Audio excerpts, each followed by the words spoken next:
Sveiki gyvi, mėlyjeji mūsų žiūrovai, pirmoji Slenksčio laida ir pokalbiai apie žurnalistiką ir kitus gyvenimo malonumus. Su jumis Audrys Antanaitis ir šiandien pirmasis mūsų svečias Jonas Staselis. Šiuo metu vienas iš populiariausių Lietuvos žmonių. Labadiena, pirmiausiai, Jonai. Labadiena. Na, o populiariausių todėl, kad LRT tarybos narys, Meno kūrėjų asociacijos prezidentas ir dar daugelio konkursų laureatas ir didis kūrėjas. O didumu turbūt mes galėsime įsitikinti šios dienos pokalbyje. Ir Jonai, natūralu, kad šiandien sausio 21 dieną mes kalbėsime apie LRT reikalus. Tamsta LRT tarybos narys, vakar vyko LRT tarybos posėdis. Tai pirmiausia, taip trumpai, aiškiai, suprantamai, kaip tas posėdis vyko, apie ką jisai vyko ir kas nuspręsta. Tai gal pradžiai, kad būtų...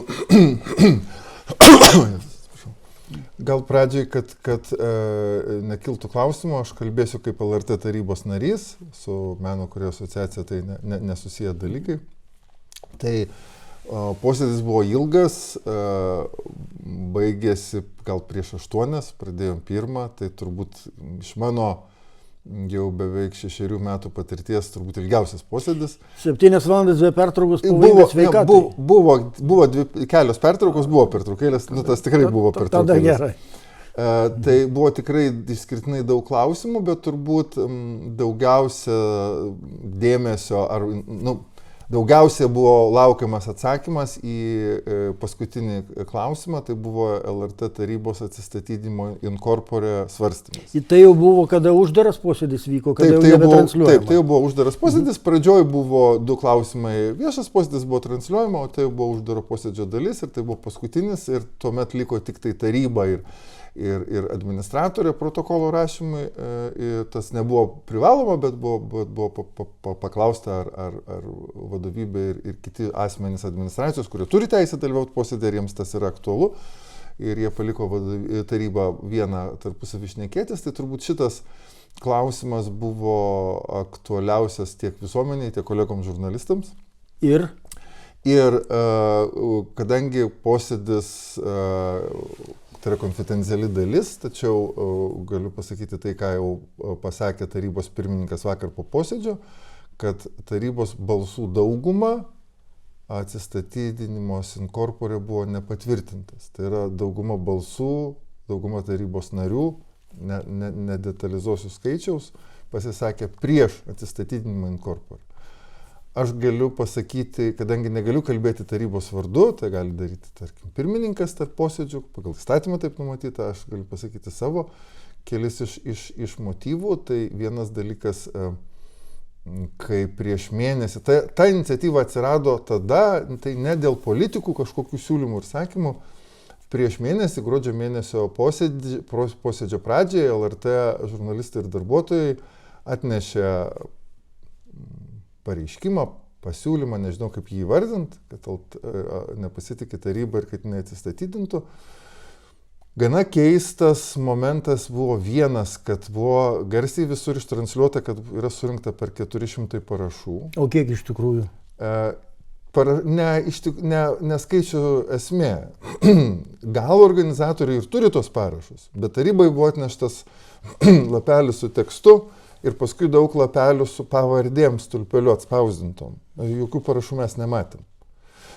Tai tas, kažkaip tai, kalbant apie tai, kad dalis pasirašiusių yra žurnalistai, ir mes vis tik tai turėtume kalbėti apie faktus ir konkrečius dalykus, bet visur jie patys transliavo, kad yra surinkta parašai, bet tarybai tų parašų neparodė. Tai tas mane ganėtinai nustebino. Tai vienas momentas, bet ne dėl to turbūt taryba, čia prieš istoriją. Ir tuomet buvo nuspręsta įtraukti į sausio mėnesio posėdį tą klausimą dėl atsistatydinimo in corpore, kad taryba diskutuotų, nes tai yra tie parašai, nėra parašai, bet tai buvo kreipimasis, tai yra labai normalus dalykas. Dar gruodžio mėnesio prieš posėdį pasitinkant buvo daugybė žurnalistų darbuotojų ir buvo daugybė kamerų ir mikrofonų. Kolegos mane ten kalbino, nežinau, gal kokias 5-7 minutės prieš einant prieš tarybos posėdį. Atsakiau į visus klausimus, kai visi klausimai baigėsi, tuomet tik tai nuėjau į vietą, į salę, kur posėdis. Kelis kartus buvo paklausta, ką mes galvojam, ką aš galvoju dėl to pasiūlymo atsistatydinti in corpore. Ir aš tų klausėjų paprašiau, sakau, jūs pateikit konkrečius faktus ar argumentus, ką negerai, ką destruktyviai darė taryba, kad jinai turėtų atsistatydinti. Bet kuo jie apskritai nepatenkinti taryba? Nes šiaip yra gana įdomus dalykas. Tame rašte, aš kaip supratau, nėra siūlymo atsistatydinti generaliniai direktoriai. Kitaip tariant, tik tai taryba, o jau nutilėjimo būdu atsistatydinus tarybai, atsistatydintų ir generalinė direktorė. Čia yra ta tokia tarp dvigubo žaidimo manipulacijos ir nežinau ko. Esmė yra tokia, kad dalis sakančių, tame rašte nėra, bet ta prasme, taip aiškiai, kaip pasakyti, dalis sakančių ar agituojančių už tarybos atsistatydinimą, jie kalba apie tai, kad tuo pačiu būtų atstatydinta ir generalinė direktorė. Taip. Ir kad tai būtų problemos sprendimas. Dabar yra toks momentas, mane nustebino labiausiai pasakymai, tarkim, prezidento, kad kai taryba pradėjo veikti, tada kilo kažkoks tai kipišas dėl tarybos realaus veikimo. Taip. Ir tuomet siūlymas atsistatydinti. Tai man kažkaip nesueina galai. Tai jeigu taryba veikia gerai, jeigu taryba veikia gerai, kodėl jinai turi atsistatydinti? Taryba reikėjo atstatydinti, kai jinai neveikia gal. Tai turbūt, kad taryba reikėjo atstatydinti, kai bet tada jinai buvo patogi. Tuomet jinai buvo patogi. Tai ir dabar, jeigu mes visi kaip ir girdim iš vienos ar iš kitos pusės, kad esmė ir epicentras yra generalinė direktorė. Vienaip ar kitaip. Vieni ją palaiko, kiti jos nepalaiko, vieni kovoja dėl jos, kiti sako, kad tai yra ne dėl jos kova. Ir vis tiek visa šis yra generalinė direktorė. Argumentų, ką darė blogai, taryba nėra. Probleminė šis yra generalinė direktorė. Ir siūlymas yra per tarybos atstatydinimą išspręsti generalinės direktorės irgi, ta prasme, atstatydinimą. Klausimas, kiek tai turi, kaip pasakyti, kiek tai yra tikra tų siūlančių tokiu būdu atstatydinti generalinę direktorę. Kiek tai yra tikra intencija, kiek yra bandymas manipuliatyviai tiek pakišti tarybai atsakomybę, priklijuoti, tiek pasakyti, va, žiūrėkit, mes pasiūlėm, jie nenorėjo išspręsti šitos problemos. Kadangi buvo aišku, kad taryba in corpore neatsistatydins, jo, ta prasme, labai lengva siūlyti. Jo, ta prasme, tai yra labai lengva siūlyti. Ir kad jie neišsprendė, bet žiūrėkit, tai yra labai aiški probleminė šis, tai yra generalinė direktorė, visi apie tai kalba. Ta prasme, tie, kas apie tai diskutuoja ir kas apie tai kalba, tai man keista. Ir aš netgi, pavyzdžiui, iš vieno žmogaus girdėjau tokį labai įdomų pasakymą, kad žmonės, kurie ėjo prie laužų prie Seimo, kad jie ėjo ir siūlė atsistatydinti tarybai, aukodami generalinę direktorę. Žmogus yra dalyvavęs kultūros politikos tam tikrose netgi pozicijose prieš kokį 10-metį ar daugiau. Tikrai suprantantis procesus, tai nėra žmogus nežinantis, kaip veikia politika, kaip veikia procesai, kaip veikia teisė ir taip toliau. Ir aš tada klausiau, sakau, bet tai, o kodėl jie nesiūlė? Nes po to jis pasakė, bet atstatydinimas tarybos yra blogai, nes, sakė, aš žinau, nes tada Žemaitaitis susistatys savo tarybos narius. Ir mane tai labai nustebino, nes žmogus tikrai žinantis procesus ir pasakė, aš žinau, ir tie, kas žino ir supranta, kad Žemaitaičio, Nemuno aušros partija, maksimaliausiai geriausiu atveju gali deleguoti, net neturėti, čia va tai yra tas absurdas, deleguoti vieną žmogų, geriausiu atveju tai iš 12 į tarybą. Iš esmės dalį, nes tai būtų vis tiek kompromiso. Taip. Dalykas. Taip. Dalį žmogaus, bet pabandykime, Jonai, vis dėlto grįžti dar prie vakarykščio posėdžio, nes, kaip suprantu, dauguma tarybos pasisakė prieš atsistatydinimą, kai kas turbūt mažuma išeina už atsistatydinimą. Kokie buvo argumentai, jeigu tai nėra paslaptis, išsakyti vakar tų tarybos narių, kurie sako, mes pasiruošę atsistatydinti. Kodėl? Tarkim, tikrai nenorėčiau detalizuoti, ką kolegos sakė, ką sakė tarybos pirmininkas ir ką sakė viešai. Bet patys argumentai. Jo, tai jis sakė, kad kadangi jis pačioj pradžioj pasisakė, kad už, nors jis irgi kaip ir nemato, už ką taryba atsakinga, bet kadangi jis pasisakė už tai, kad tai galėtų būti perkrovimo variantas, tai jis ir savo žodį išlaikė. Tai pirmininko pozicija daugiau mažiau žinoma buvo. Kitų aš nelabai norėčiau sakyti argumentų, bet aš galiu pasakyti, tarkim, ką aš būčiau, mano būtų kokia pozicija šito klausimu, kodėl galbūt būtų prasminga, tai iš tiesų būtų galbūt galimybė tokiu būdu tie, kas nori atleisti direktorę, tokiu būdu atleisti direktorę ir tada tas procesas būtų tiesiog neskundžiamas teismui. Nes tu neturėtum priežasties apskūsti. Dabar reikia 8 balsų iš 12 plus pagrįsti viešojo intereso pažeidimu. Šitas praeitų metų vasarą, jau dabar atsiprašau, už praeitų 24 metų vasarą Eugenijaus Gentvilo pasiūlytas įstatymo pakeitimas, kurį priėmė tuometinė valdančioji dauguma, konservatoriai su liberalais, jis padarė tokią, tai buvo padaryta meškos paslauga balansui tarp tarybos ir generalinio direktoriaus. Tai buvo tikrai meškos paslauga. Kodėl? Lygi tol generalinis direktorius galėjo būti realiai atleistas, jeigu 2/3 tarybos pareiškė nepasitikėjimą. Vadinasi, atleidimo galimybė buvo. Dabar to atleidimo galimybė jinai yra hipotetinė, nes jeigu taryba net ir surenka, dar dalykas buvo uždaras balsavimas, dabar jau atviras balsavimas, reikia balsuoti atvirai, tai visi matė, koks buvo, tikrai naudosiu šitą žodį, susidorojimas paviešinus turinio komiteto klausimus, ne mano, su manim, bet nesureikšminkim, kaip sako šitą dalyką. Populiarus žodis tapo Lietuvoje. Bet žiūrėkit, patys žurnalistai, pasisakantis už laisvą žodį, patys įvardino, kad dėl viešo intereso jie bylinėjasi teisme.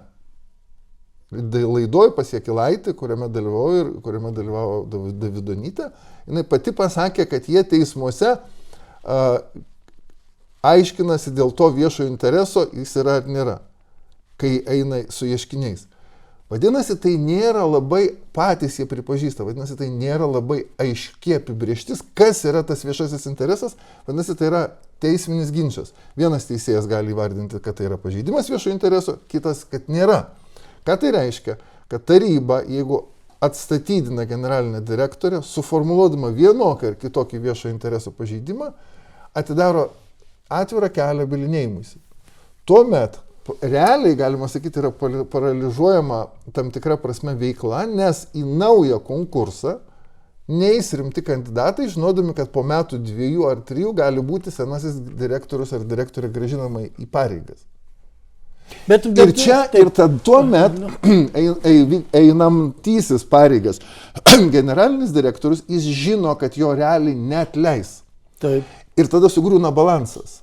Ta prasme, ne esmė yra atleisti, neatleisti generalinį direktorių, bet yra balansas tarp tarybos ir generalinio direktorius. Šituo Eugenijaus Gentvilo pasiūlymu, kuris buvo patvirtintas praeitų valdančiųjų dėl atviro balsavimo ir dėl viešo intereso pažeidimo įtraukimo tuo argumentuojant atleidimą, jis sugriovė buvusi balansą, kai direktorius, bent, pasakysiu nelietuviškai, bent kažkiek tai turėjo skaitytis su taryba.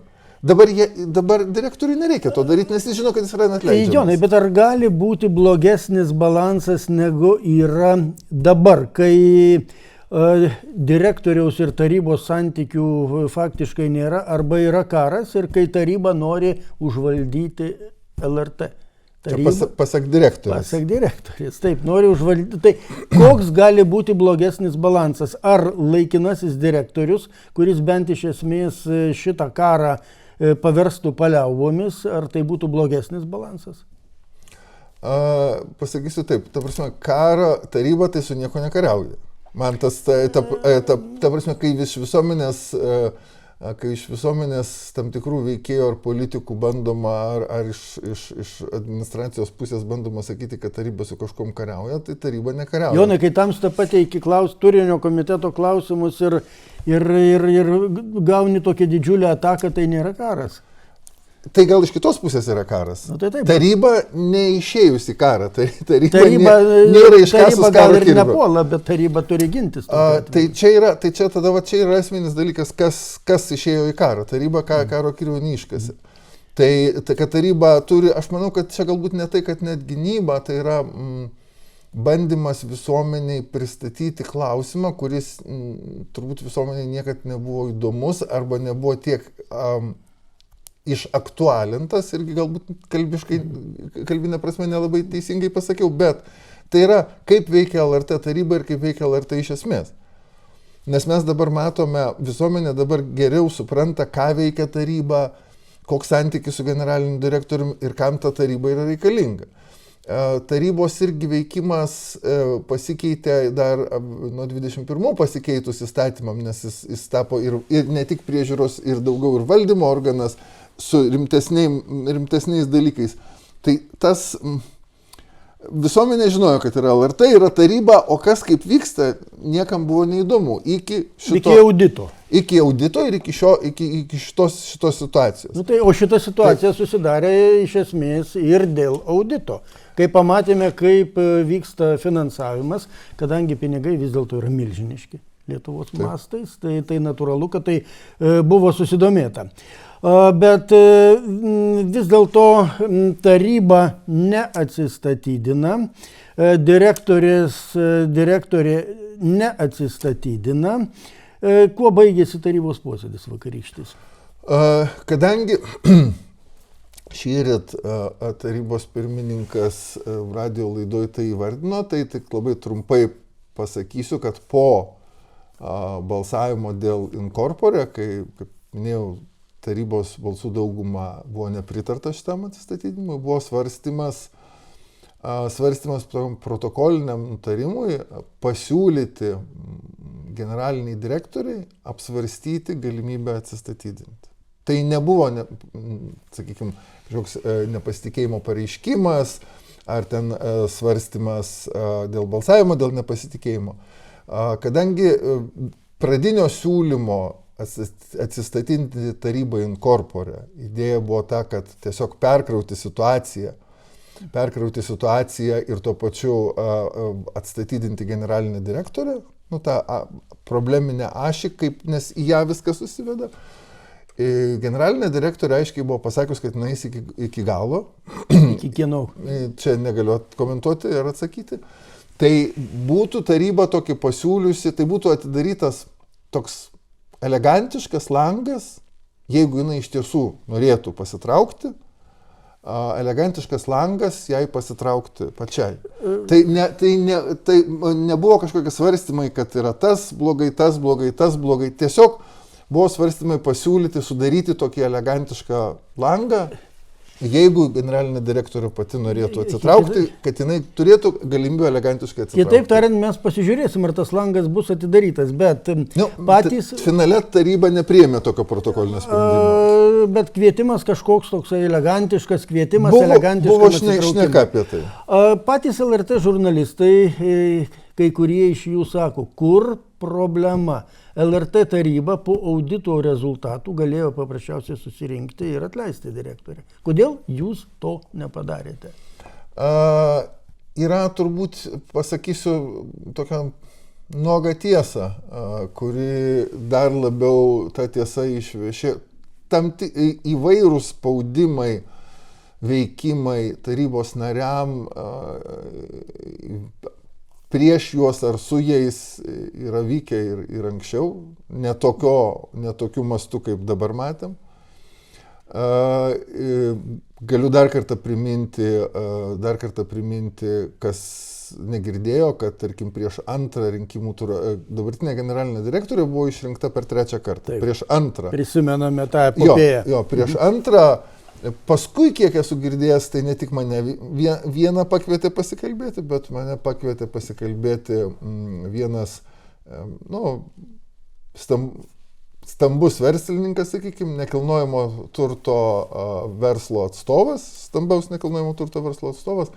Tiesiog, kaip jūs renkate, kaip ten vyksta procesas ir taip toliau, mane labai nustebino, kad toks žmogus pakvietė išgerti arbatos tokiu klausimu. Žmogiškąja mane. Toksai stambus, didelis žmogus, tokį mažą kaip... Ne tokį mažą, kad toks stambus, didelis žmogus taip leidžia savo veikti. Bet čia yra jo atsakomybė ir taip toliau. Jis nepasakė, kad jis siūlytų už tą balsuoti. Bet taip tarp eilučių buvo galima skaityti. Tarp eilučių buvo galima suprasti, kas jo nuomonė. Jis vertino, kad ir vienas ir kitas kandidatas yra geri, bet vienas šiek tiek taip tarp eilučių. Tai esmė yra tokia, kad, kai dar kartą sakau, dėka kabutėse Eugenijaus Gentvilo pasiūlymo, tas balansas buvo sugriautas ir taryba dėl atstatydinimo turėtų balsuoti viešai. Ir ypač tarybos nariai be to gruodžio susidorojimo su manim jautė ir matė, kas kaip vyksta. Ir tarybos nariai būtų viešai nebalsavę. Kitaip tariant, tarybos narių dalis yra bailiai. Arba bailiai, kaip tu sakai, arba žmonės galvojantis apie savo karjerą, apie savo ateitį, savo gerbuvį ir taip toliau. Jums nelabai reikėjo eiti į tą tarybą. Arba yra dar kažkokios tai priežastys, nes yra daromas didelis poveikis, tas yra tikrai. Ir bandomas daryti ir ypač tas labai išryškėjo per šitą gruodžio mėnesio, per tos visus šalin rankas ir tą dalyką, nes jeigu, kiek esu girdėjęs, jeigu net, kaip sakoma, su žvake nestovėjau, bet ką žmonės sakė, kad net Vilniaus universitete studentai buvo agituojami eiti į tos visus laužų deginimus ir visą kitą. Šitą praktiką mes jau matėme, kai vyko Mažylės epopėja.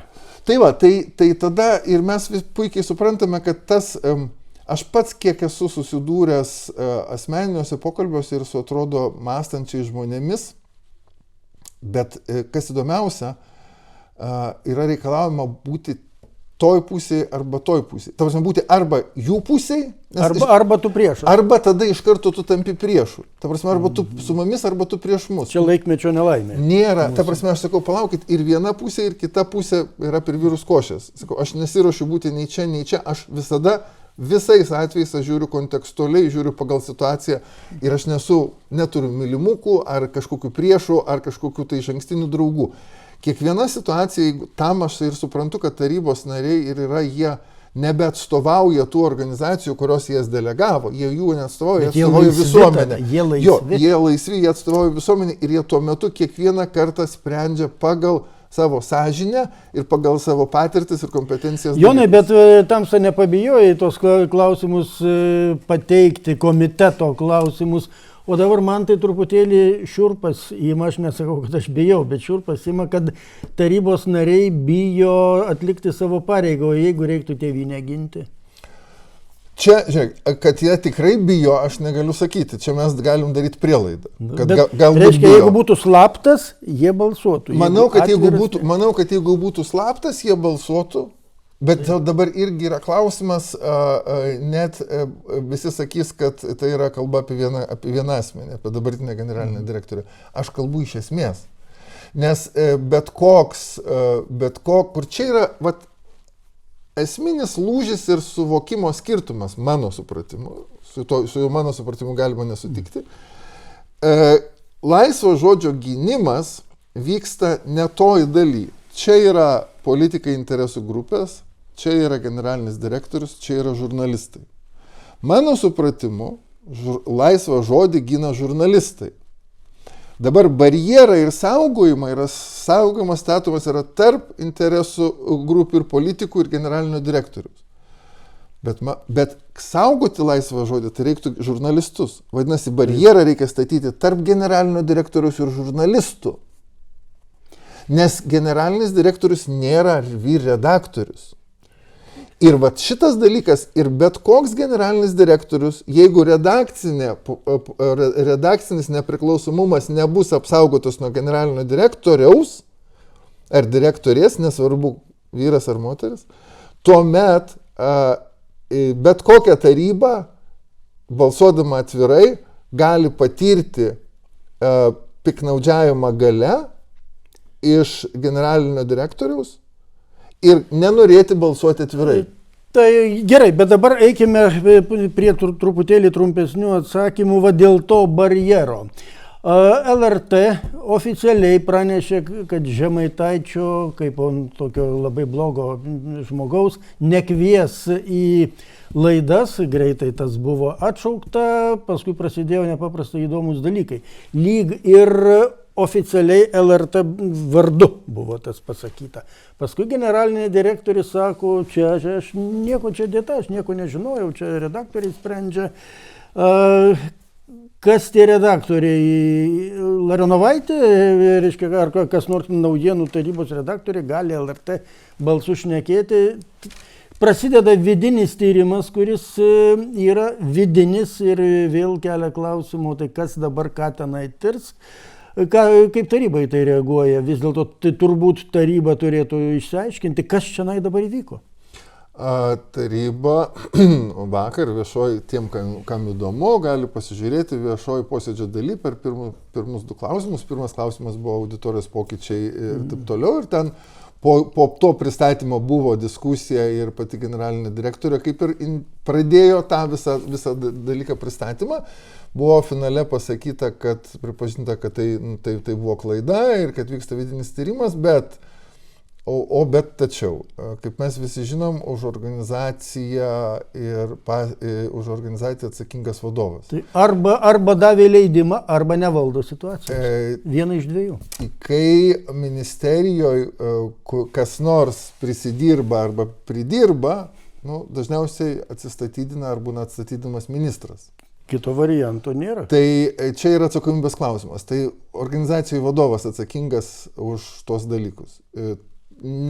Aš tikrai nesigilinčiau į vidinį tyrimą, nes raganų medžioklė čia dabar, kas tą tyrimą darys ir kaip darys. Taigi gali surasti kokį nors, taip sakant, pėstininką. Tai jau beveik, aš matau, iš to, ką girdėjau, jau beveik tas pėstininkas yra įvardintas. Bandoma Ingridai Larionovaitei visą tą pakišti atsakomybę. Tai bent iš to, kiek yra formuluojama viešoje erdvėje šita dalis, tai nepavydžiu jai dabar. Tai jau beveik yra aišku, bet klausimas yra ne kas, nes atsakomybė vis tiek yra vadovo. Atsakomybė vadovo, tai yra neaktualu. Kodėl? Kodėl? Motyvacija, kad aukščiausias tai yra konstitucinis teismas, čia dar yra nei vienas teismas, aš tikrai nesu nei Žemaitaičio partijos atstovas, nei fanas, nei dar kažką tai, bet nei vienas teismas nėra uždraudęs Žemaitaičiui pasisakinėti. Nei vienas. Tai dabar nežinau, kokiu reikia būti aiškiaregiu, vanga ar dar kažkom tai, kad nuspėtum, ką tiesioginiam, nes kalba apie tiesioginį eterį, kad Žemaitaitis kažką pasakys tokio, kad jau grės vos ne tenai kažkokios teisinės atsakomybės, grėsmė valstybė ir dar kažkam tai. Jeigu būtų bent vienas precedentas toks, kad iš tikrųjų tas asmuo kažką būtų prisakęs tiesioginiam eterį, tuomet galbūt būtų kažkoks logiškas pagrindimas, nes jau yra atvejis. Dabar atvejo nėra. Nė vienas teismas neuždraudė pasisakinėti tam asmeniui vienu ar kitu klausimu. LRT uždraudė. Dabar išeina. Tai Situacija kur tokia surrealistinė. Kaip tas laisvas žodis? Tai apie tai ir kalbame, kad klaida padaryta, bet vis dėlto nors, Jonai Tamsta, sakai, ne kas, o kodėl, aš vis dėlto klausimą nuo kodėl perkelčiau prie kas. Nes iš esmės, jeigu nukentės nekaltas žmogus, o peršasi tokia išvada, o ne tas, kuris iš tikrųjų realiai turi atsakyti už padėtį, tai atrodys nepaprastai keista. 2 baigiamieji klausimai. Gruodžio 6 dieną Lietuvos žurnalistų sąjunga savo tarybos posėdėje pakvietė LRT tarybą pradėti plačią visuomeninę diskusiją apie LRT ateitį ir valdymą. Ta diskusija dabar persikėlė taip girgždėdama kreivai, šleivai į Seimo darbo grupę. Neaišku, ar ta darbo grupė tęs darbą, ar subirės, visko gali būti, bet LRT tarybos tokio aktyvesnio vaidmens kol kas lyg ir pasigendame. Galiu atsakyti tik tai už save. Tikrai už tarybą, kaip ir minėjau, negaliu atsakyti. Aš pats šiuo metu nematyčiau tarybos veikimo šito klausimu. Kodėl? Net ir toj pačioj darbo grupėje Seimo, tai mes kaip tarybos atstovai, visa taryba buvo pakviesta, 2 tarybos nariai buvo gyvai, 1 tarybos narys buvo nuotoliu prisijungęs. Ir dabar yra taip įtempta ir įkaitusi situacija, kurio tu šiuo metu aš nematau galimybės ramiai ir blaiviai diskutuoti šitą temą. Nes yra per daug, kai kurios šalis yra per daug šlakstosi emocijom ir konstruktyviam darbui tai nėra laikas. Kai šis pulinys vienaip ar kitaip bus išspręstas ir baigsis, o jį reikia vis tiek vienaip ar kitaip išspręsti, nes jis pakabintas toliau puliuos ir tas nesveika visuomeniai. Nesvarbu, kaip jis bus įspręstas, bet jis turi būti įspręstas. Kai jis baigsis, praėjus kokiam geram pusmečiu ar metam, nurimus aistrom, tuomet aš siūlyčiau grįžti prie to iš esmės peržiūrimo klausimo. Tiesiog, nes dabar tada vėl prasidės asmeniškumai, emocijos ir taip toliau, nes dabar normaliai susėsti argumentuotai kalbai aš nematau galimybių. Bet čia yra mano nuomonė. Tai iš esmės turbūt jinai artima būtų ir mano nuomonė, kas yra suprantama. Paskutinis klausimas tada, ką mes galime prognozuoti iki 26 metų vasaros, ypač turint omenyje, kad dalies tarybos, LRT tarybos narių kadencija baigėsi, Seimo sesija baigėsi, neaišku, ar darbo grupė nebaigs savo darbo, jeigu pasiliks šita situacija patinė, kuri yra dabar, jinai yra nenormali situacija. Ar tas karas turi kokią galimybę iki vasaros vienaip ar kitaip pasibaigti, ar vis dėlto mes būsim, tokia itin neskanioj situacijai? Aš taip pasakyčiau taip. Visuomenė, interesų grupės turi teisę piktintis, eiti mitinguoti, protestuoti, reikšti nepasitikėjimą esamai valdžiai ar politiniai Seime, ar vykdomai vyriausybei ir taip toliau. Bet sprendimus priima pagal, mes gyvenam demokratinėje valstybėje, priima ir teisėkūra užsiima Seimas, ne mitingai. Taip. Tai visuomenė turi teisę išreikšti savo pastabas, nepasitenkinimus, nepasitikėjimus ir taip toliau, bet finale vis tiek taip, kaip buvo pasakyta premjerės Šimonytės, kad po 3 metų galėsite išsirinkti kitus, tai dėja šiuo metu yra tie, kurie yra. Ir taip kaip prieš Šimonytė dabar atsiėmė tų žodžius. Tai, žinot, opozicijoje tai prieš 4 metus buvo vieni ir vieni priiminėjo sprendimus, dabar yra kiti ir kiti priėmė sprendimus. Bet tai yra, niekas nesako, kad nevyko nedemokratiniai rinkimai ir mes juos turėtume nuliuoti. Mes gyvenam demokratinėje valstybėje, yra teisinė santvarka ir Seimas priiminėja sprendimus. Visuomenė išsakė nuogastavimus, interesų grupės išsakė savo pasisakymus, dabar yra viskas politikų rankose. Ir politikai priims vienokį ir kitokį sprendimą. Ar jie marinuos ir užkonservuos šitą klausimą ir mes vis toliau daugiau ar mažiau vyks puliavimas, atsiprašau, bet iš to, ką tenka susiturti gatvėse ar daugiau mažiau kažkokiuose pokalbiuose, tai tas puliavimas vyksta. Ir ar politikai priims vienokį ir kitokį sprendimą užbaigti, pakeisti, padaryti ir taip toliau. Ta prasme, ar klausimas bus atviras, ar jis bus uždarytas. Ir jeigu jis bus uždarytas, tai vienaip ar kitaip jis bus uždarytas. Ir tada turėtų viskas nusėsti. Nes kaip pavyzdys, kai yra kalbama apie politinį spaudimą, tarkim, ir apie LRT finansavimą, tai galiu priminti tokį dalyką, kad ponas Lingė 24 metų vasarą komitete atidarė klausimą dėl LRT finansavimo modelio. Tai yra ne pačio modelio, dėl procentų pamažinimo. Atidarė, visi supuolė, pasisakė, kad prieš mažinimą ir taip toliau. Tada paliko tą klausimą marinuotis iki rudens sesijos, iki rudens, o tai buvo rinkiminė vasara. Ir aš tą iš karto įvardinau, kad tai yra politinio spaudimo pavyzdys. Kai nacionaliniam transliuotojui, valdantieji pasako, na, mes svarstom jūsų finansavimo pamažinimą, bet mes jo nesprendžiam, išspręsim rudenį. Rudenį rinkimai. Vadinasi, visą vasarą tas Damoklo kardas virš LRT kabėjo, kad finansavimas gali būti pamažinamas. Antros sakinio dalis nieks nepasakė, bet visi puikiai suprantam, kokia būtų antros sakinio dalis. Kam simpatijos turėjo būti. Antra dalis. Imkim šiuo atveju, ten yra, sakoma, gerai, blogai, kad užšaldytas tas LRT finansavimas. Vieni sako, kad blogai, nes pažeistas modelis, kiti sako, kad, žiūrėkit, kitiems pamažino, čia bent užšaldė. Bet jeigu aš neklystu, tai šitą sprendimą dabar valdantieji gal per 3 savaitės ar 2 nuo klausimo atidarimo pradžios iki sprendimo praėjo 3 savaitės. Niekas nekabino Damoklo kardo, o čia mes pažiūrėsim, kaip jūs elgsitės. Išspręsta. O tenai buvo Damoklo kardas pakabintas. Tai va čia irgi lygiai tas pats, žiūrint, ar bus bandoma vienu ar kitų pusių daryti poveikį, pakabinant klausimą ar nepabaigiant, ar tiesiog pabaigti klausimą ir išspręsti. Na kągi, žiūrėsime, metai prasidėjo, tikėkime, kad vis dėlto Gordijaus mazgas šiemet bus perkirstas. Ačiū Jonai, linkiu gyventi saugiai demokratiniai Lietuvos valstybėje.